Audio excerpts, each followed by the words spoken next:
مدن مدحنا aad baad ugu mahadsan tahay waraysiga kooban ee aad markaasi noo ogolaatay inaan kula yeelano markii xigta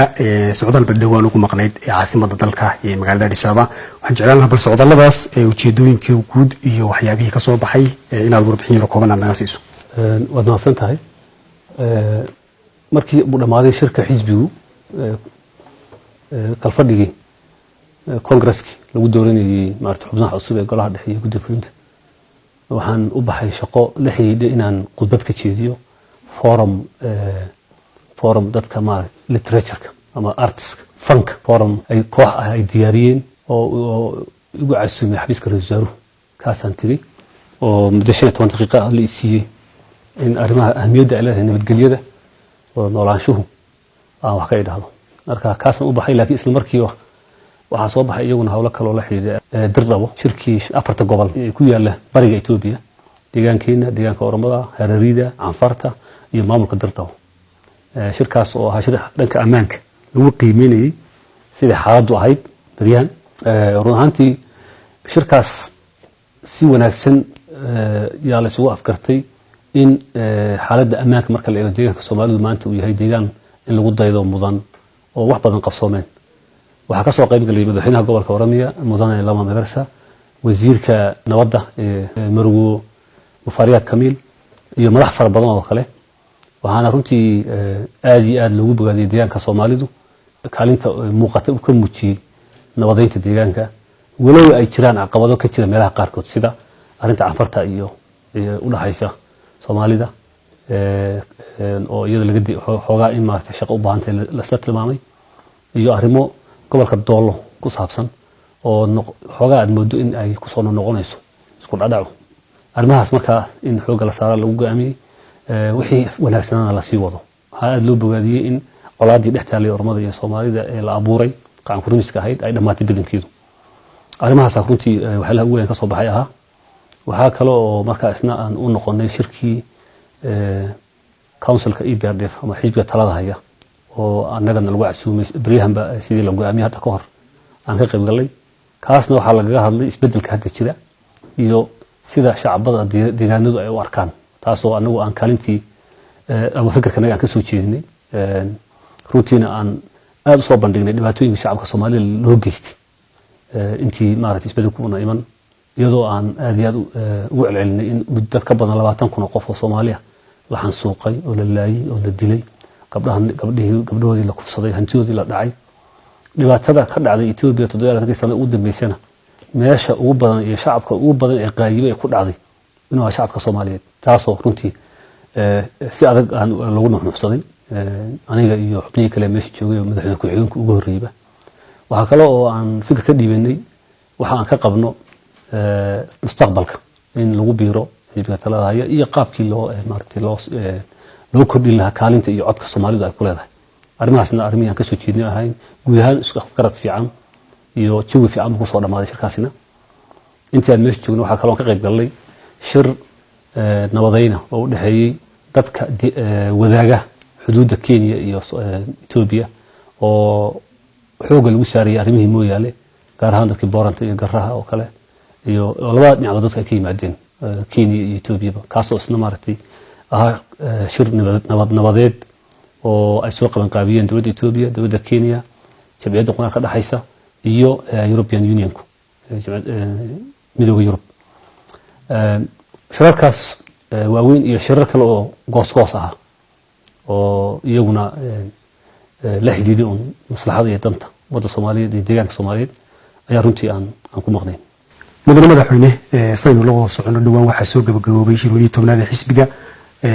waxyaabo badan way ka soo baxeen waxa lagu doortay golaha dhexe ee xisbiga dimuqraadiga waxa sidoo kale lagu doortay guddiga fulinta saartay waxa jira gobollo markaasi ka cabanaya in aanay ka dhex muuqanin oo markaasi aanay ku jirin guddiga fulinta ee golaha dhexe arrinkaas maxay idin ka qorshaysan bismillaahir rahmaanir rahiim mudaharaado meel ka dhacay way jiraan dadyo u arkay in saamiga ay ku lahaayeen xisbiga aan la siin waa arrin fiican in dadku mudaharaadaan waxaynu u dagaalameynay waan ku diirsanaynaa in shacabkana ay muujinayaan dareenkooda marka ay dareemaan in wax khaldan yihiin xitaa waxa ay dareemayaan haddii una saxayn xitaa haddii aan ku raacsanayn fikirka ay qabaan waxa ugu muhiimsan ma aha inuu sax yahay fikirkooda inuu khaldan yahay ama in aanu saxanahay waxa ugu muhiimsan waxa weeye dadku inay xornimo dareemayaan oo iska daa hooyadood iyo aabahood iyo walaashood iyo xoolahood oo la dilo oo la dhaco daa'e xitaa wax yar oo kooban oo ah saami meel lagu qaybsanay baa aniga wax la dheeraystay dadku inay u soo baxayaan oo u mudaharaadayaan oo ay ka dhidhiyayaan wax ilaahay lagu xamdiyo oo aad iyo aad u fiican ceebna maaha waxa wanaagsan in lagu muujiyo qaab nabadgelyo arrintaas oo kale wada sharciga loo raaco waxa loo leeyahay wada sharciga iyo qaab nabadgelyo waxa la diidan yahay in naf iyo maal lagu waayo isfahan waa ka yimaada dadka soo baxay ama in cid nabadiid oo nabadda dadka aan ogolayn wada nolosha ay ka faa'iideysato oo dhibaato ay geysato arrintan baa la diidan yahay laakiin mudaharaadku in caadi inoo noqdo mustaqbalkana wuu jiri doonaa biyo la'aan baa laga mudaharaadi doonaa baad la'aan baa laga mudaharaadi doonaa shaqaale meel laga yaa mudaharaadi doonaa dad bangiyo lacag ka qaato bangiyada ku adkeeyma mudaharaadi doonaa waxa weeye waqti cusub ay noo bilowday oo inaan la qabsano u baahan arrin laga khalkhalo oo la yiraahdo mudaharaad baa bilowday ay leeyahay ma taas taa marka laga tago waxaan aaminsanahay qofku markuu shaqo qabto boqolkiiba boqol sax ma noqon karto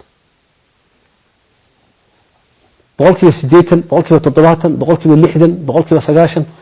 kolba in baa sax noqonaysa waa laga yaabaa shaqooyinka aan qabanay soo xulidda xisbiga ahayd ama ashkhaasta ha noqoto tayadooda ama ha noqoto dheelitirka meelaha ha noqoto ama ha noqoto qaabka aanu fikirka guud aan u maareynay in wax khaldan waa suurtagal waxa lagu saxayaa ungeedi socodka iyo isfahan iyo wada hadal iyo wada xaajood iyo in la garamo baa lagu saxayaa waxaas kale taas dadka qaba ee qaabka u arkay way ku saxan yihiin laakiin waxa jira xoogag iyagu fursad kasta oo soo baxda oo u muuqata fursad siyaasadeed oo xukuumaddu ay beedaraysay ama khalad ay gashay tab inay ku shiraan ka faa'iideystaan raba kuwa way kuwa baahan la iska ilaaliyo taasaa jirtay marka in la abuuro jawi ah in wixii xisbiga ka soo baxay la diidan yahay oo balaaya taagan tahay oo baas dhacayo in laga dhigo taasaa keenaysay taasina waxaa kow ka dareenkaas dad u arkaya in qaylo badan oo la abuuro iyo sawirro feeg oo la sameeyo iyo social media wax lagu qoro iyo xukuumadda ay ka xumaanayso oo ku fikiraya mentalitydii maskaxdii shalay jirtay shalay maadaama jirtay madaxweyne iyo xukuumad ka xanaaqda facebooka wixii lagu soo qoro maantana in xukuumadda ay dhibsanayso haddii la soo saaro mudaharaad baa jira ninba halkaa lagu sameeyey ka kacaayo xukuumaddu inay dhib u arkayso rag aaminsan baa jira way nu go'san yihiin waxaa laga yaabaa in xilli dheer ku qaadatay inay fahmaan inay lu go'san yihiin xukuumaddani waxay diyaar u tahay dadku inay telefishinada ka hadlaan ka dhaleeceeyaan wax jira iyo waxaan jirinba sheegaan waa annaguna dhankan miidiyaga wixii nagala aadan arrintaas ee xaqiiqada jirta in dadka loo sheegaa aan soo bandhigno waana sida adduunka ka jirta taasaa keenaysa markaa in wixii ay dadkii ay bumburiyaan cabashooyinkii jiray qaar baa saxa qaar baa khalada saan sheegay si miyir qabta oo degan intaan dadkii la xajoodno oon la fadhiisano sida wax lagu saxay waan ka shaqaynayna hadday jiraan kuwo khalad aan u aragna inay galeen oo khalad fikirsa u fikirayaan khaldan tahayna waan u aqli celinayna matalan ba guddiga fulinta inta laga dhigayo uma taalo reeraha haw reeraha u taalo ma waxaan waa xisbiga hadduu rabo shan buu ka dhigay guddiga fulinta haddaad ka xanaaqdo guddiga fulinta maxaa sagaal looga dhigay 7 looga dhigay maxaa looga dhigay 15 dee adigu kursiga ma fadhiid maanta adigu ma haysid marka adigu qabsato ka dhigo 22 dad dooni ama 250 dad dooni ka dhigo laakiin qofka markaa jooga wixii la qmo ku shaqeynaya haddaad marka arrintaas kula qamanaan weydo xisbiga taageeri rabto haddaad rabtaan ku kala samayso haddaad rabtaan markay doorashada gaadho ani xisbiga reerkana kuma jiraan dhaho riid xisbiga xaq baad u leedahay intaba laakiin anigu maan dawlad noqdo oo wixii aan idin maxaa loo sameeyay waayo haddii la sameeyay waayo qalaasan sameynaya taas totally meesha kuma jirto haba yaraatay sagaal guddiga fulinta in laga dhigo annaga go'aaminay annaga nala qumanaatay wixii ka yimaada mas'uuliyadda annaga qaadayna waxaan aaminsanahay in ummado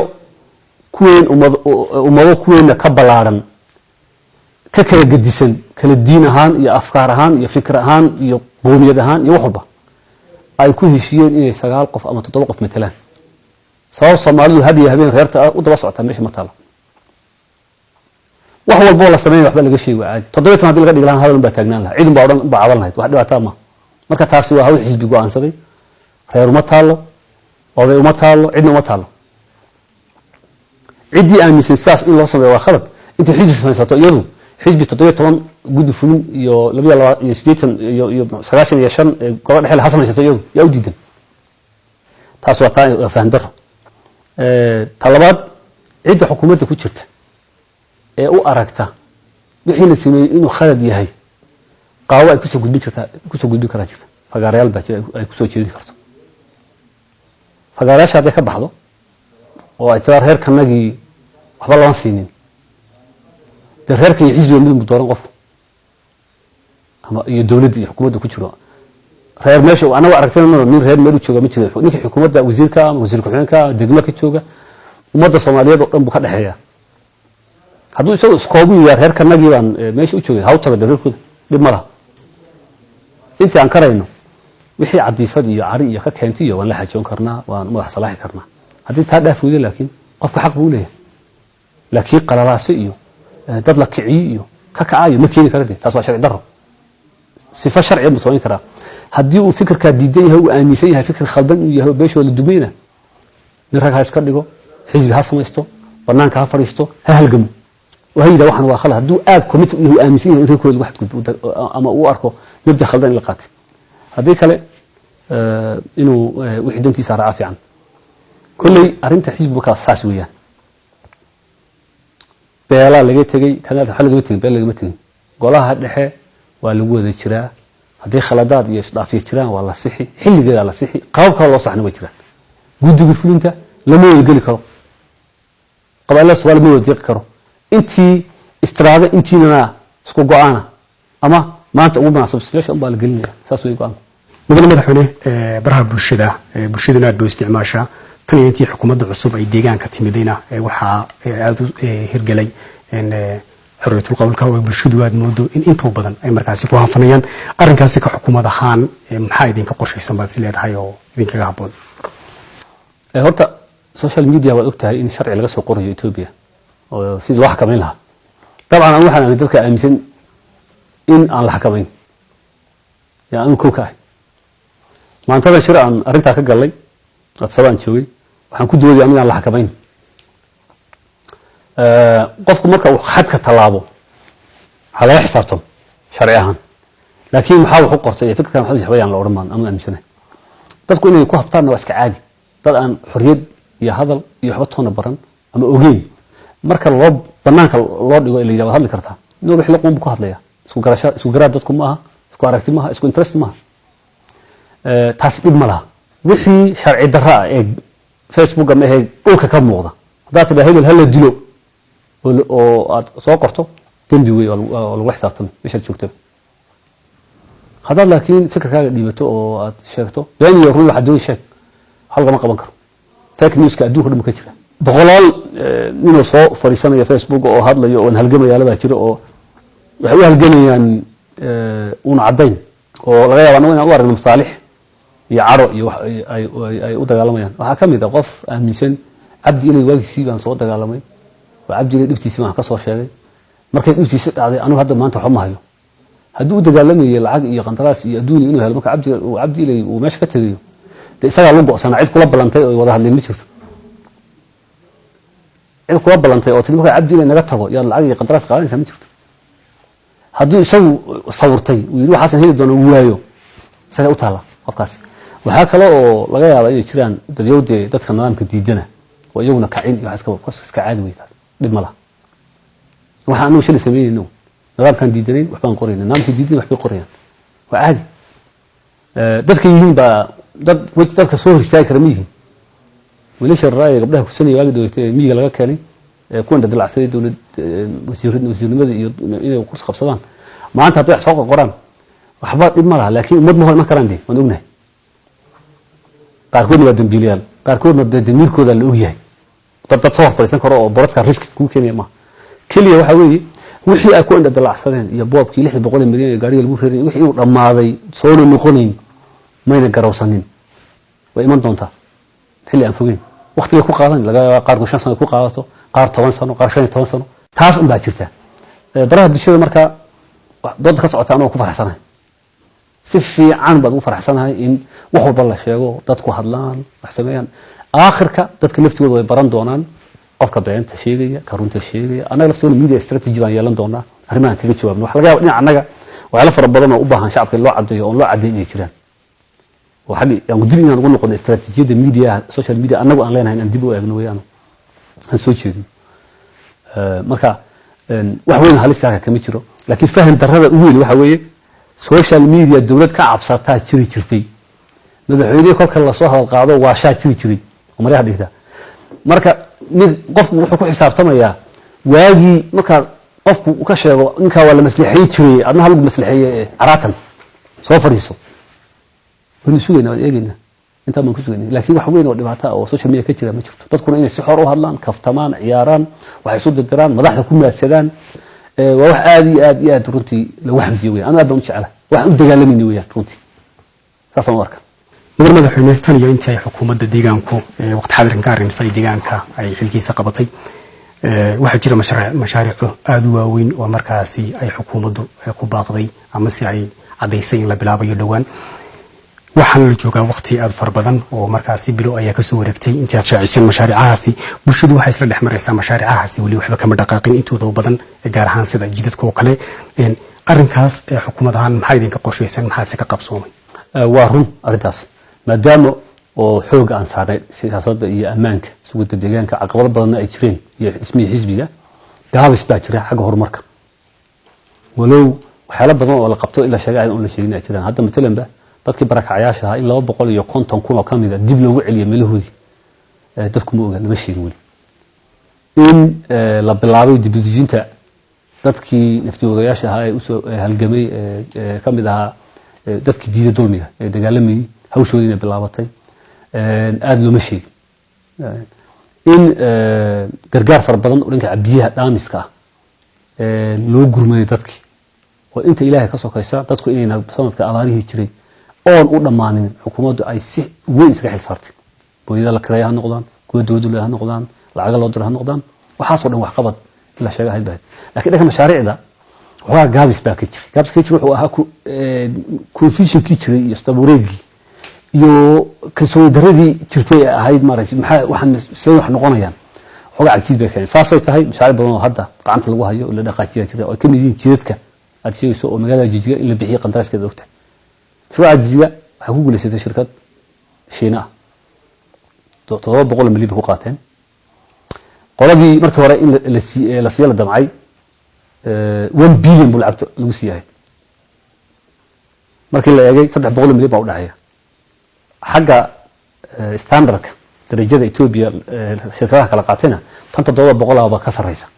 kadib baa la isu weydiiyay radii tan ka tahay fiican tahay CCC shirkadii ugu caansaneed number 1 ka ahayd wadanka ay tahay Shiinaha kuwan kalena ay Shiina u yihiin kuwana ay capacity ay ku dhisaan leeyihiin maxay lacagtu khasaarinayna wali taas kale waxa arkaysaa qof ka cabanayo leh 700 milyan baa mashruuc lagu bixiyay dhinaca kalena kale qoladii laga qaaday reebel baa ahayn bilyanka 1 bilyan mashruuc ahaa waxa laga qaaday reebel in reebel Shiinaha ka dambeeyay buu leeyahay marka 300 milyan baa la save gareeyay ma oran 700 milyan waa qaali buu leeyahay wuxuu u doodayaa maxaa looga qaaday kii 1 bilyan kala xalaas kala jira confusion huwa fara badan iyo buuq badan waa la abuuraya oo dadkii mashaariicda waaya ma oranayaan waxaan ku waayay cadaalad baan ku waayay ma oranayaan lagana yaabo meelaha qaarkood in ay khaladaad ay jiraan u baahan in la baaro si miir loo baaro warka suuqa lama shaqeyn karo waxa la baan talaab ka qaadin way jiraan khalad oo aan u arkin khalad yihiin oo joojinay way jiraan qaran kan salay baa jira qaran joojinay baa jira qaran dib u dhijinay baa jira inta kanaga waxaan se ku kasoonahay dhowrka bilood inoo harsan misaanida in si fiican iyo si lagu talgalay dhammaan mashaariic la dhax dhigay in la bilaabayo maadaama hadda aan si buuxda u soo jeedsanay hawshaas ugu dambeyn madaxweyne aad ugu mahadsan waqtiga aad noo hurtay barnaamijkan ama wareysigan aad noogu ogolaatay in marka dunida la sheegayo horumar ama se in horumar aan soo noqon lahayn bulshada kaalin bay ku leedahay dawladuna kaalin bay ku leedahay marka laga yimaado ka dawlad ahaan shacabka maxaad farriin u diraysaa oo aad leedahay way qurux badnaan lahayd inay ka soo baxaan dhankooga waxaan bulshada farayaa in horta bulshada ay ogaato inay mas'uuliyad saaran tahay deegaankeena ka saaran tahay dawladda kaliya ma waxay ka saaran tahay iyo hogaaminta kaliya ma waxa la yaab leh waxaan ku tusayaa hal tusaale arrimihii ku saabsanaa abaaraha hadda jiray iyo biyo la'aanta waxaa noo imanayay ama nala soo hadlayay dad ciidda ka badan ganacsato odayaal dhalinyaro cid walba leh oo leh biyo la'aan baa jirta xukuumaddii halkaasaa lagu dhimaya mad gurmataan dadka saamay waxaan ogahay qaarkood inay lacag haystaan waxaan aad ula yaabay dadkan maxaa u diiday maxaa loo leeyahay 30 qof 40 qof oo tiraahda deegaankaasaan ka soo jeednaa oo dhibaatadan baahida waddanka ka jirta ee biyo la'aanta baahi dawlad kaliya ay xalinayso maaha waa ogtay deegaankeenu meel magaranaysaa ay hadda roob la'aantu iyo biyo la'aantu caadi ka noqotay weeyaan dawladda tabarteedu way kooban tahay meel kasta ma gaari karto marka maxaa loo leeyahay dad yiraahda biyihii dhaamintii baanu ka qayb qaadanaynaa oo 10 kun oo doolar baan iska ururinay ee yalla waxay ku tusaysaa civic responsibility mas'uuliyadda wadanimadu iyo shacabku inay bilowb ahayn waa hawlaha baan laga shaqeeyo weeyaan marka koow hadalka wada daarmaya horta inay ogaadaan deegaanka inay mas'uuliyad ka saaran tahay dawladda kaliya ma dawladdu qayb bay buuxinaysaa shacabku waa in wax qabsado